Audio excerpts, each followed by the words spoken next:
পতাকায় জড়িয়ে রয়েছে, আমরা সেই ছবি আমরা আপনাদের দেখাচ্ছি। রামকৃষ্ণ আইভিএফ সেন্টার, মা হওয়ার স্বপ্ন পূরণ।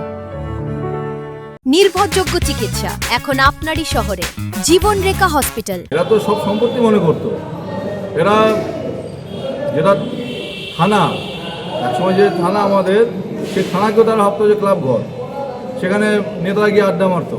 আমরা কেউ যাই না, আমাদের প্রয়োজন পড়ে না। এরা যত এই দুর্নীতি করত, যত রকম দুষ্কৃতিকারী কাজ করত, এবং প্রত্যেকটা জায়গাতেই এরকম পরিবেশ করে রেখেছিল যে তাদের পৈতৃক সম্পত্তি। তো কাজেই আপনারা দেখেছেন যে এই পতাকা তো এখানে দেখলেন, বিভিন্ন জায়গায় আরও দেখতে পাবেন, যেখানে যেখানে খুলবো সেখানে সেখানে এইসব জিনিস দেখতে পাবেন।